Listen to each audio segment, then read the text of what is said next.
My father looked at my 12-year-old daughter like she was nothing more than furniture in his way. Not his granddaughter, not family, just an inconvenience standing between him and his perfectly orchestrated Thanksgiving dinner.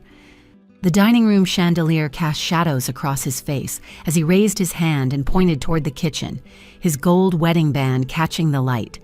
"You can eat in the kitchen," he said, his voice carrying that same tone he'd used for 40 years to dismiss anyone he deemed unworthy of his time. Adults only at this table.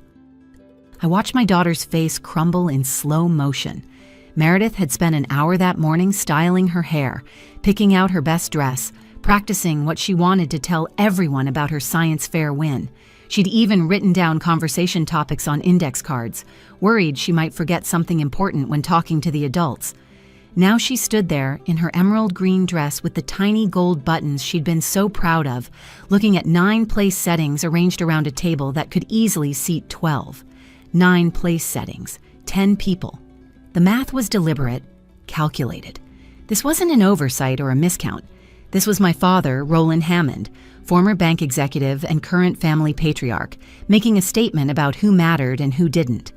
Meredith's voice came out as barely a whisper, but in that silent dining room where even the grandfather clock seemed to hold its breath, everyone heard her perfectly. "But I'm family too, right?" The question hung in the air like an accusation.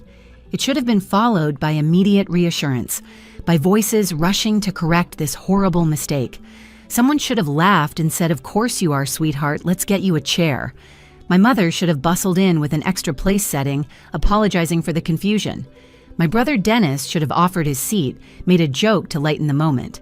Uncle Leonard, Aunt Francine, Cousin Theodore, my sister-in-law Pauline, 9 adults standing around that mahogany table my father had imported from Italy, and not one of them said a single word. The silence stretched on, each second feeling like a betrayal. I could see my mother Vivian's hands clasped so tightly her knuckles were white, but her eyes stayed fixed on the china plates she'd spent all morning arranging. Dennis suddenly became fascinated with adjusting his tie. Pauline examined her manicure. Uncle Leonard cleared his throat but offered nothing more. Aunt Francine, who never met a silence she couldn't fill with gossip, stood mute. Even Theodore, who'd been boasting about his Harvard acceptance just minutes earlier, found nothing to say. They all just stood there, waiting for this uncomfortable moment to pass, waiting for Meredith to shuffle off to the kitchen where they'd set up a TV tray next to the microwave, waiting for dinner to proceed as planned. The important family discussions my father had mentioned, the adult conversations that apparently couldn't tolerate the presence of a 12-year-old girl who'd made honor roll 3 quarters in a row. I looked at my daughter's face and saw something break behind her eyes. Not just disappointment, but understanding. The sudden, crushing realization that these people she'd drawn pictures for, who sent her birthday cards signed with love, who posted photos with her on social media, talking about their precious granddaughter and niece, would stand by and watch her be humiliated without saying a word. So I did what any parent would do when faced with choosing between family tradition and their child's dignity. I took my daughter's trembling hand in mine, feeling how cold her fingers had gotten, how small she still was despite trying so hard to be grown up enough for their table. "We're leaving," I said, my voice cutting through their comfortable silence. My father scoffed, that dismissive sound he'd perfected over decades of board meetings and business dinners. "Don't be dramatic, Alexandra. It's just one meal." But it wasn't just one meal. It was every time they'd talked over her when she tried to join conversations. Every family photo where she was asked to step aside so they could get one with just the adults. Every holiday where her achievements were brushed aside, while Dennis's most minor accomplishments were celebrated with champagne toasts. It was a pattern I'd been too blind to see, or maybe too cowardly to acknowledge, until that moment when my 12-year-old daughter had to ask if she was really family. I took one last look at that beautiful table with its crystal glasses and silver candlesticks, at the family I'd spent my whole life trying to please, and I made a decision that would change everything. But walking out was just the beginning. What I did over the next 4 weeks didn't just destroy their Christmas. It shattered their entire image of what the Hammond family was supposed to be, and rebuilt it into something they never saw coming. The drive to my parents' house in Connecticut always filled me with a mix of nostalgia and dread. 3 hours from our apartment in Philadelphia, through winding roads lined with oak trees that had watched me grow up, past the country club where Roland still played golf every Saturday, beyond the private school where Dennis and I had learned to be proper Hammond children. Meredith sat beside me in our aging Honda Civic, wearing the new dress she'd picked out specifically for Thanksgiving, emerald green with tiny gold buttons that she'd fallen in love with the moment she saw it at Target. "Mom, do you think Grandpa will let me sit next to him this year?" she asked, adjusting her carefully braided hair in the visor mirror for the 3rd time since we'd left home. My chest tightened. Roland had always been difficult, a retired bank executive who believed children should be seen and not heard, who thought respect meant fear and tradition, meant control. But Meredith was 12 now, not a little kid anymore. She'd grown so much this year, especially after the divorce. When David left us for his 25-year-old assistant, Meredith had stepped up in ways no child should have to. She'd held me while I cried, made her own lunches when I was too overwhelmed to function, kept her grades perfect despite our world falling apart. "We'll see, sweetheart," I said, pulling into the circular driveway of their colonial home, the same one where I'd learned to ride a bike, where I'd sat on the front steps in my prom dress, where I'd announced my pregnancy with Meredith 13 years ago, to their obvious disappointment about the timing. The house looked perfect as always, my mother Vivian's touch evident in every manicured shrub and polished window. The lawn was cut in precise diagonal stripes, the way Roland insisted it should be. Through the dining room window, I could already see the elaborate table setting, the china that only came out for holidays, the crystal glasses that had belonged to my grandmother. My brother Dennis's BMW was parked out front, still sporting dealer plates, probably leased just last week to impress Roland. Uncle Leonard's Mercedes sat beside it, and I knew Aunt Francine would make at least 3 comments about our Honda before dinner was served. "Remember what we talked about," I said to Meredith, trying to inject confidence into my voice that I didn't feel. "Best behavior, okay?" She nodded eagerly, pulling out the index cards from her pocket one more time. I practiced my conversation topics. I can talk about my science fair project where I won 2nd place, or the book I'm reading for English class, or how I'm helping coach the younger kids in soccer.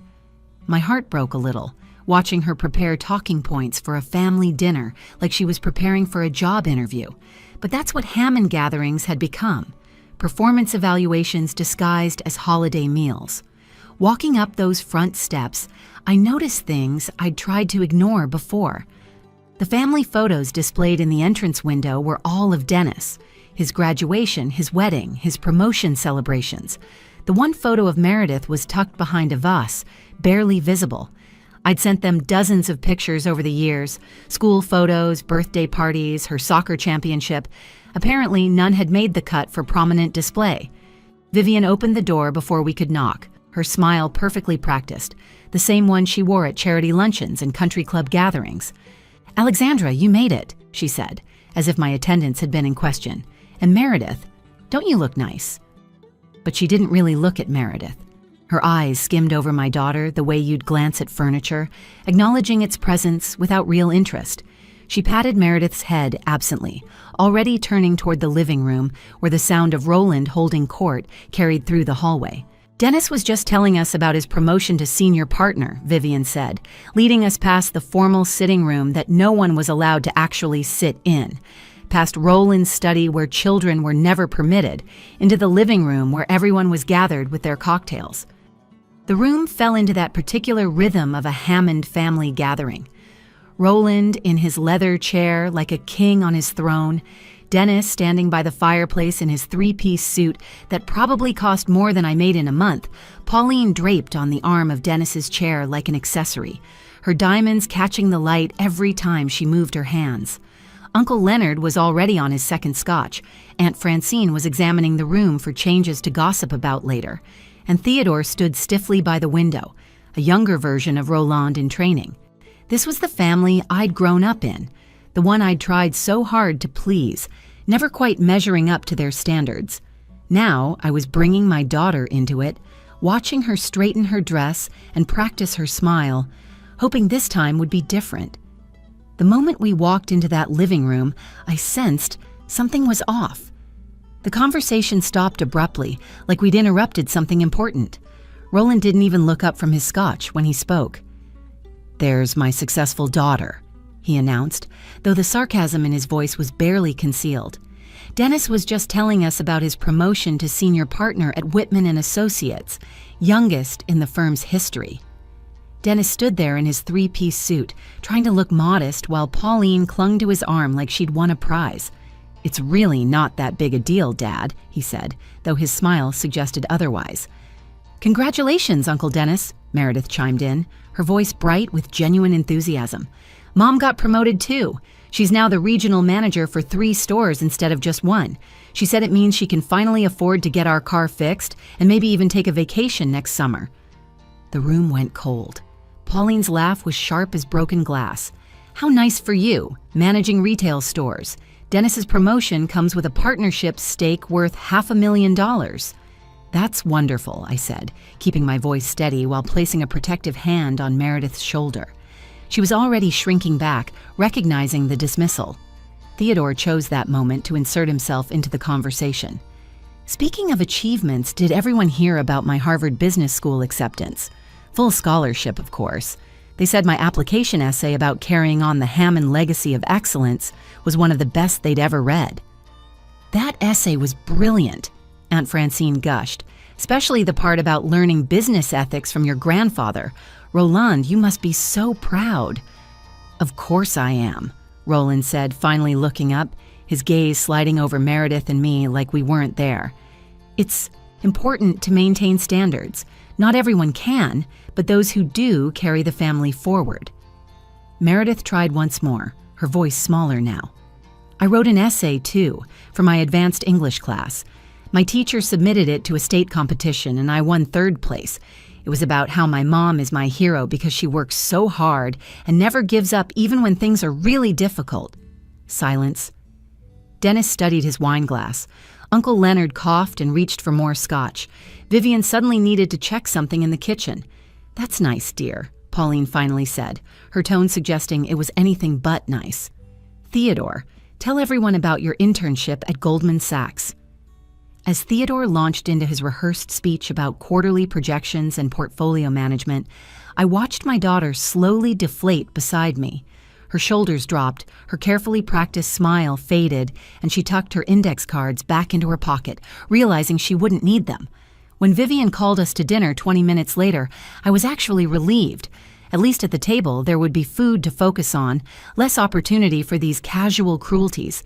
But as we walked into the dining room, I stopped short. The table was set for 9. We were 10 people. I counted again, thinking I must be wrong.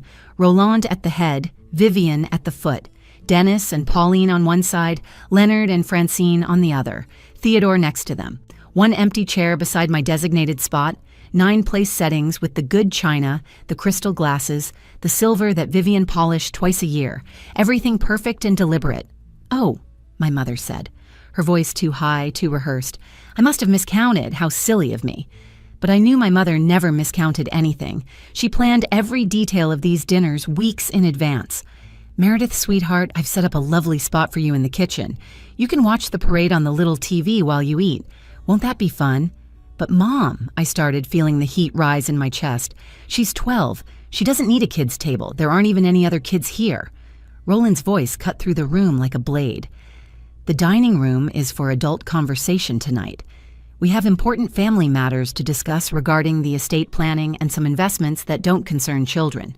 He pointed toward the kitchen with the same finger he'd used to point out our failures my entire life. "You can eat in there. Adults only at this table." Meredith's voice came out as barely a whisper, but in that silent room where even the antique grandfather clock seemed to hold its breath, everyone heard her perfectly. "But I'm family too, right?" The question hung there, a challenge wrapped in a child's confusion. My daughter, who'd practiced conversation topics on index cards, who'd chosen her best dress, who'd braided her hair 3 times to get it perfect, was asking the only question that mattered.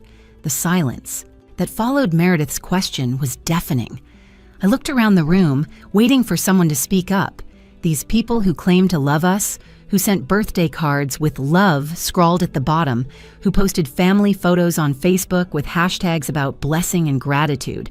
Dennis studied his wine glass like it contained the secrets of the universe. Pauline adjusted her napkin with surgical precision. Uncle Leonard cleared his throat but offered nothing more. Aunt Francine, who could find words to fill any silence when it came to gossip, stood mute. Theodore examined the chandelier. Even my mother just stood there, hands clasped, studying the pattern in the Persian rug. Not one of them said a word. I felt Meredith's hand slip into mine, her fingers cold and trembling slightly. In that moment, looking at her trying so hard not to cry, trying to maintain her composure like the proper young lady she thought they wanted her to be, something inside me snapped, not in anger but in absolute clarity, like seeing a picture come into focus after years of looking at it blurred. "You're absolutely right, sweetheart," I said, loud enough for everyone to hear, squeezing her hand. "You are family. Real family doesn't exclude 12-year-old girls from the table. Real family doesn't make children feel like they're worth less than the furniture." I stood up, still holding her hand, feeling a strength I hadn't known I possessed. "We're leaving." "Don't be dramatic, Alexandra," Roland scoffed, using the same dismissive tone he'd used my entire life. "It's just one meal. You're going to upset your mother after all the work she's put into this dinner." "No, it's not just one meal," I said, looking directly at him for perhaps the first time in years without flinching. "It's every meal where she's been pushed aside, every gathering where you've ignored her achievements while celebrating Dennis getting a new car, every family photo where she's been asked to step back so you can get one with just the adults. Every single time you've made her feel like she doesn't belong at her own family's table." Dennis finally found his voice, though he still wouldn't look at me.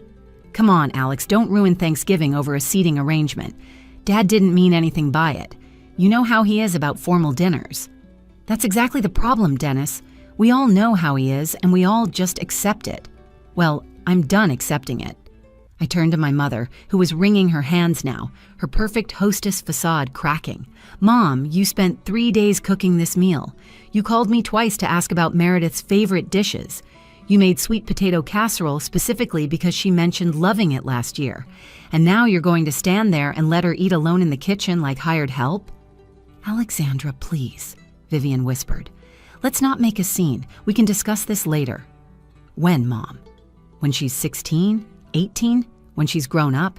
Believing she was never good enough for this family? There is no later. There's only right now, when my 12-year-old daughter needs someone to stand up for her." Pauline decided to interject, her voice dripping with false concern. "You're overreacting, Alexandra. Children eat separately at formal dinners all the time. It's actually quite common in proper households." "Proper households?" I laughed, but there was no humor in it. "You mean households where people care more about appearances than actual family? Where bloodline matters more than love? Where a child's worth is measured by their ability to be invisible?" Uncle Leonard shifted uncomfortably. "Now, Alexandra, your father has his way of doing things. Traditions are important." "Whose traditions, Uncle Leonard? The ones where your own children stopped coming to family gatherings 3 years ago? Where Cousin Janet only sends Christmas cards now instead of visiting? Those traditions?" The room went even quieter, if that was possible. I'd crossed a line mentioning the family members who'd already distanced themselves, the ones whose absence was explained away with busy schedules and conflicting commitments, never acknowledging the real reason they stayed away. Roland's face was turning red now, the vein in his forehead that appeared when he was truly angry beginning to throb. "If you walk out that door, Alexandra, don't bother coming back for Christmas or any other family gathering. I won't have this kind of disrespect in my house." I looked down at Meredith, whose eyes were wide, tears finally spilling over. Then I looked back at my father, this man who'd controlled our family through fear and tradition for so long that we'd forgotten what actual love looked like. "That won't be a problem," I said, my voice steady and clear, "because after tonight you won't be invited to ours." I grabbed our coats from the hall closet, helping Meredith into hers, buttoning it carefully while she tried to process what was happening. As we walked toward the door, I heard my mother's voice, small and broken. "Alexandra, please. She's my granddaughter." I turned back one last time. "Then you should have treated her like one." The drive home was quiet except for Meredith's soft sniffles. After about 20 minutes, I pulled into a McDonald's. the golden arches glowing against the dark November sky. "How about we have our own Thanksgiving? Just you and me?" She managed a small smile. "Can we get apple pies?" "We can get whatever we want. We make the rules now." As we sat in that McDonald's, eating nuggets and apple pies, watching other holiday stragglers come and go, I started planning. They wanted to exclude my daughter? They wanted to make her feel worthless? Fine. But I was going to make sure they understood exactly what they'd lost. Over the next 3 weeks, I became a detective of my own family history. I called cousin Janet first, the one who'd stopped coming to gatherings 3 years ago. "Your father did the same thing to my kids," she told me. "Said 8-year-olds shouldn't be at the adult table. When I protested, he told me I was raising them without proper boundaries." Then I reached out to Aunt Patricia, Roland's own sister who lived in Oregon. "I haven't spoken to Roland in 5 years," she admitted. "He told me my divorce was an embarrassment to the family name, said I should have stayed quiet and endured, like proper Hammond women do." Uncle Stuart, the black sheep who worked as a high school teacher instead of going into finance, shared his own story. Roland announced at Thanksgiving dinner 10 years ago that teachers were just glorified babysitters. Said it right in front of my kids. That was our last family gathering. Each conversation revealed another crack in the Hammond family foundation. Roland hadn't just alienated us, he'd systematically pushed away anyone who didn't meet his standards. The perfect family he projected was nothing but a skeleton crew of those still willing to endure his abuse. On December 20th, I sent a group email to every Hammond family member I could find, including Roland and Vivian. The subject line read, "Hammond Family Christmas, New Traditions." "Dear family," I wrote, "Meredith and I are hosting Christmas Eve at our home. We have room for everyone, and I mean everyone, adults and children. No one will eat in the kitchen unless they're helping me cook. We'll have games for all ages, a hot chocolate bar that Meredith is personally designing, and a white elephant gift exchange with a $20 limit because family isn't about how much you spend. Dinner starts at 4 p.m. Kids eat first because they're the most important guests. Every child will sit at the main table. Every voice will be heard. RSVP by December 22nd. Within hours, my phone started buzzing. Janet called in tears. "We'll be there, all of us." Patricia booked flights from Oregon that same day. Stuart and his family confirmed immediately. Uncle Leonard called, his voice uncertain. "Roland won't like this."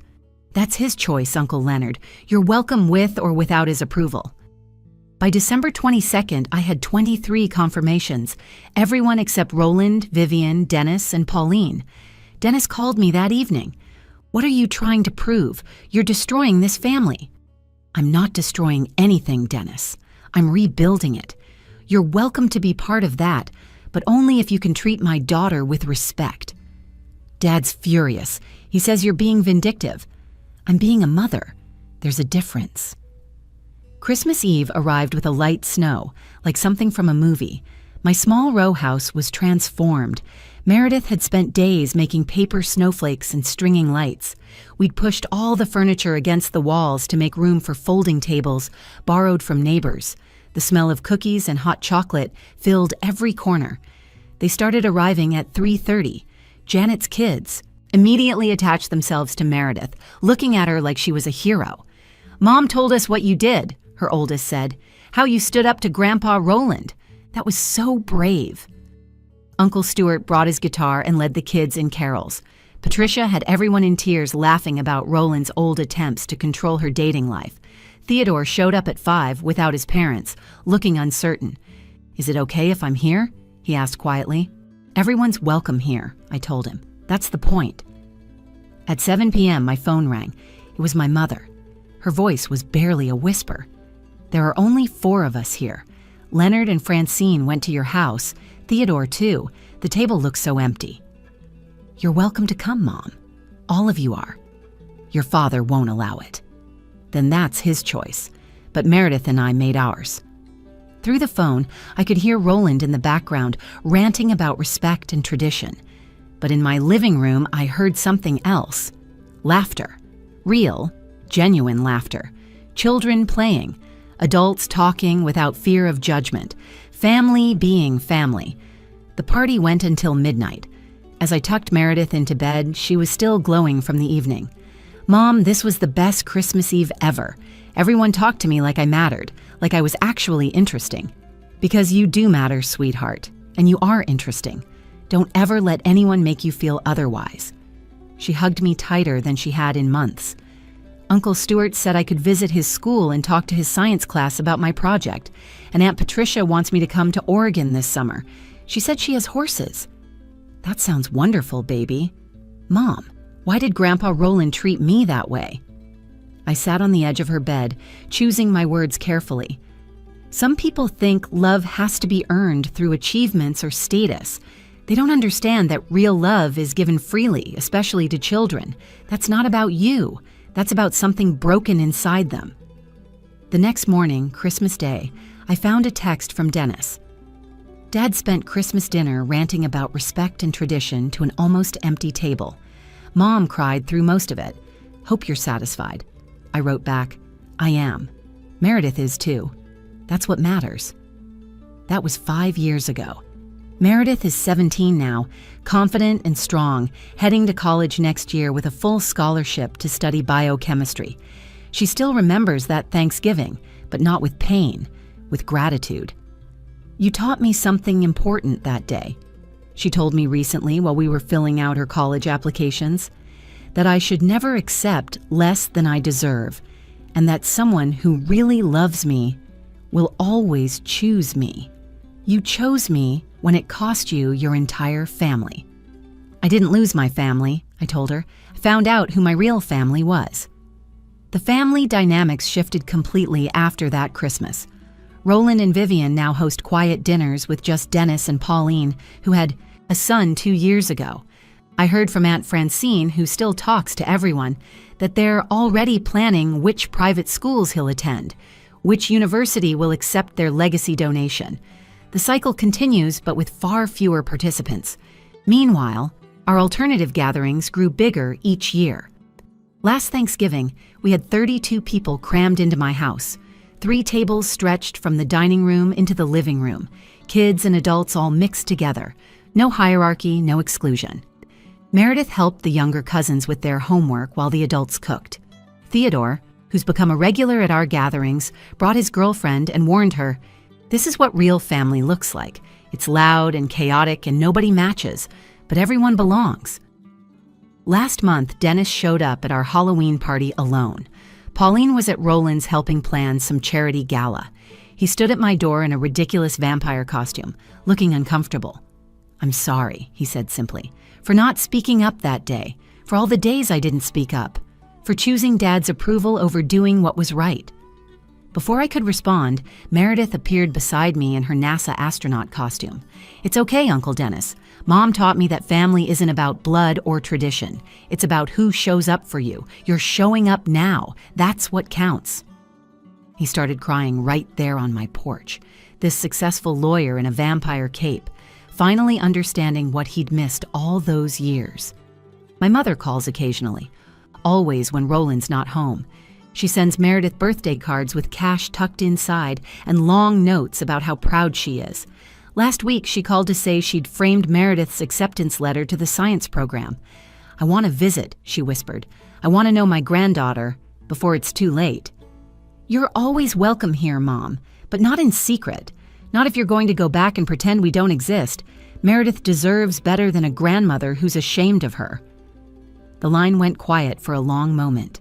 "I know," she finally said. "I'm working on it." Sometimes people ask if I regret walking out that Thanksgiving, if I think I overreacted to a seating arrangement. I tell them it was never about where my daughter sat. It was about what that seat represented, her worth, her place, her value in their eyes. It was about showing her that she should never shrink herself to fit at someone else's table. That McDonald's Thanksgiving became our tradition. Every year, after our big family gathering with the relatives who chose us, Meredith and I sneak away for nuggets and apple pies. It's our reminder that the best families aren't always the ones you're born into. They're the ones you build. They're the ones who see you, value you, and pull up a chair without being asked. The table you're offered isn't always the one you have to accept. Sometimes, the greatest gift you can give your child is showing them they deserve a seat at a better table, even if you have to build it yourself. If this story resonated with you, if you've ever had to choose between toxic tradition and protecting someone you love, please share this video. Leave a comment about your own experience with family dynamics. And don't forget to subscribe to our channel for more stories about standing up, speaking out, and choosing love over legacy.